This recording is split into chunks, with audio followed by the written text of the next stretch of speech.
and gentlemen, welcome back to Movie Reviews, and in this episode I am looking at Drop Dead Fred from 1991. Drop Dead Fred. Let's say this film's a bit off the wall, you should say, off the wall, as we say, it's off the wall. Alright, let's begin. So, Drop Dead Fred, it's to do with a girl's imaginary friend who's basically sort of haunting her. Well, not really. Sort of like becomes part of shadow very much in her adult life.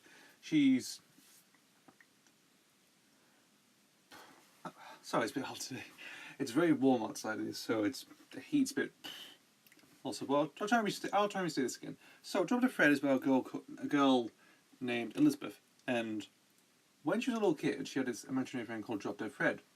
However, he's been long since forgotten, and now she's in her 20s, very much. Her life's sort of going slightly downhill.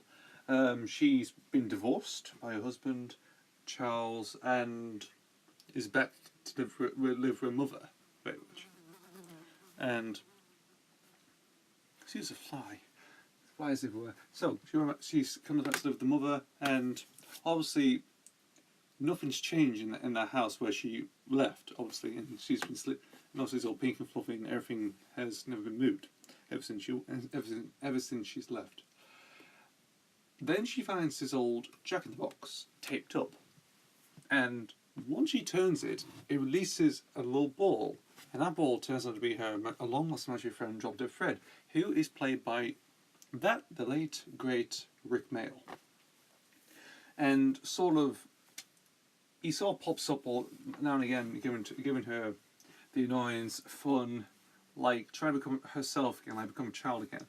But obviously she's grown up, she wants to live her life and do what she wants to do. It's just that's just how the movie plays out, and obviously it's she sort of redeems herself afterwards in the movie, and then says goodbye to Fred, and that's about it really. So let me preface this film. Let me say about this film. When I first saw this film, I thought it was hilarious. When I was a kid, I always thought this was hilarious. It's hilarious. It's funny. It's humorous. It's Rik Mayall at a very crazy level. And obviously we have Phoebe Cates as well. He plays Elizabeth. I saw her previously in the movie the two Gremlins movies, and she was famous for being in High Times in Ridgemont High. Was it Fast Times in Ridgemont High? Was another one, and some other films that completely gone under the radar. But yeah, when I was a kid and first watched this thing on a DVD, I thought fantastic.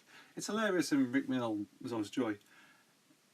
However, since time's passed, and I haven't seen this film for years. However, my perspective or my viewings of this movie now is a bit not good, if you know what I mean, in this sort of way. But main thing is, I think it's not. Well, look at it. Well, when I look at this movie in a different light, and so like older light, I'm 20 years old now, and back then I would have seen it about, I would say about 8 or 9 or 10. It depends how old I was when I first saw it. And looking into it in a different light, it's probably no.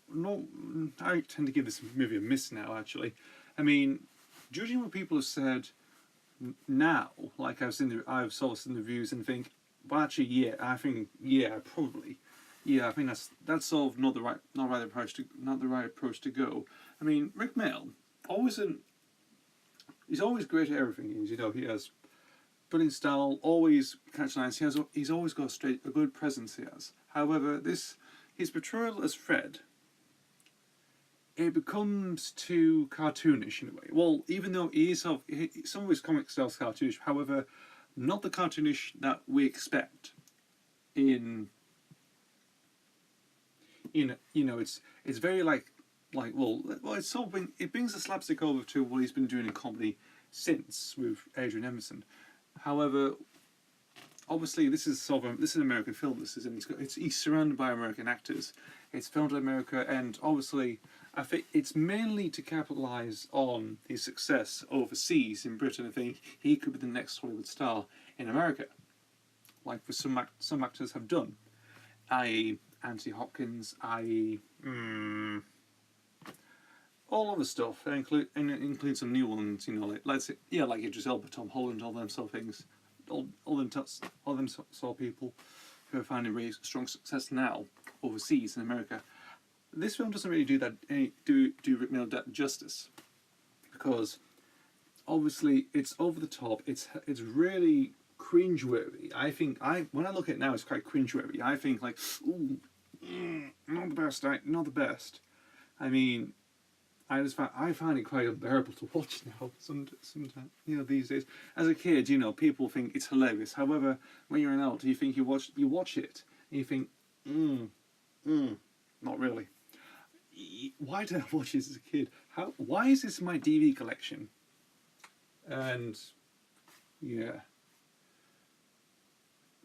indeed.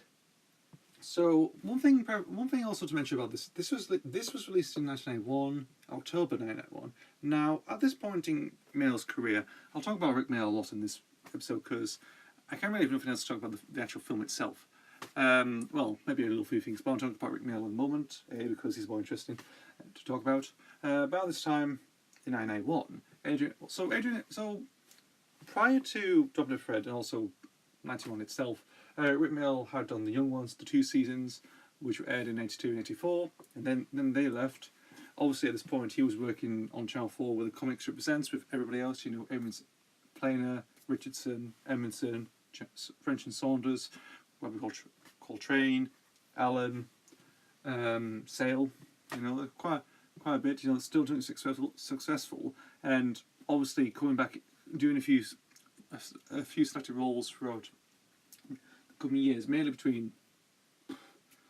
I would say in the 80s very much. He was more prominent in the 80s with the comic strip than in the 90s. He was, and obviously at this point, he also did Filthy Rich and Cat Flag with him playing in Emerson. That actually did with Ben Elton. They only lasted for 1 season, and that fell apart quickly. Not too sure why. I don't know really why, but when watching that series, that show, it's basically like power's going to the head, or there's power control. Nigel Player mentioned something about like creative differences between Elton and Mayall.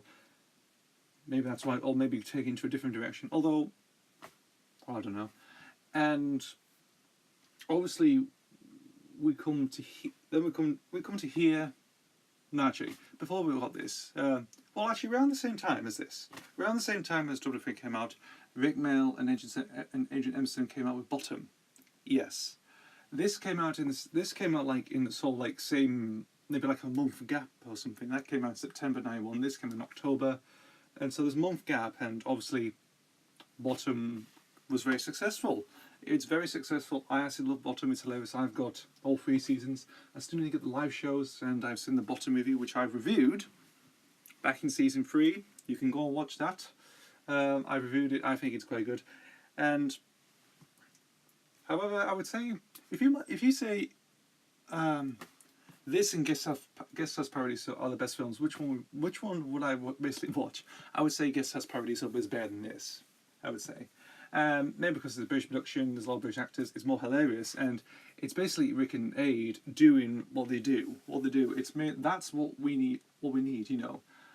Also, in later in life, you have stuff like Man Down, and you've got like his performance in Man Down the first season with Greg Davis, fantastic. Because it's mainly British, because the British always get it right. His performances, with people like Peter Richardson and all them sort of people, or their writing style themselves, like they do stuff themselves. It's that comedy gold. That's what you get. If people write in like maybe some friends of his or some new people like Morrison Grands, who are the New Statesman, and again, it's sort of like, basically, let's just say, well, let me frame this. British writers do better than American writers, very much. That's all I can think about. It's just me ranting about like British comedy is better than American comedy. There is some good American comedy I do enjoy. However, there are some certain comedy films I don't like at all. There's quite a few. There's quite a few, which I'll mention at some point. So let's go back to Drop Dead Fred. I mean, Phoebe Cates. To be honest, her acting's wooden. Also, Carrie Fisher, the late Carrie Fisher's in this as well. However, she doesn't really do much, though she screams and acts and, let's say, pretends Drop Dead Fred's. I found it quite a bit pointless, really. I mean, bless Carrie Fisher. Bless Carrie Fisher. She's a good actress. However, there are some dumb movies that people think think, why is she in this movie? So yeah, I mean, and there's we'll see what Moshika. I mean, to be honest, she's quite bad. She's not the best at all in that movie whatsoever. To be honest, I mean, I think, and the guy who plays Mickey as well. Though he has a lovable streak, it just plays it like one. He's like two-dimensional. He is. Yeah, and the music itself is all childish and funny. It's meant to have a lot of childish feel. To be honest, it seems tagged on. Yeah. Right. Right, I'll stop this review now. I'll stop this right now. So I've been talking about Drop Dead Fred from 1981. Maybe for nostalgic reasons, give this a watch. If you enjoy Rik Mayall, just be careful when watching this. It's not scary or offensive or anything. It's just plain bad. Plain bad. I mean, yeah. That's all I can say. So that is that's a review, more like a rant of Drop Dead Fred from 1991. I would highly, well, if you're like me, who maybe you've seen this film years ago and probably hit it now, maybe I've given some sense to some people. I mean, Doug Walker, aka Nostalgia Critic, actually hates this movie as well. He basically thinks it seems pointless. It seems bad anyway. And I think he proves the point. He does. He does.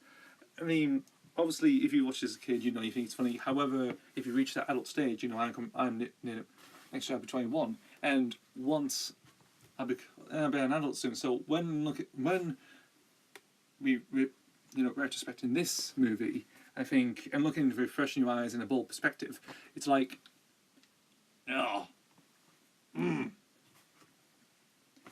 that's bad. It's cringe, very bad.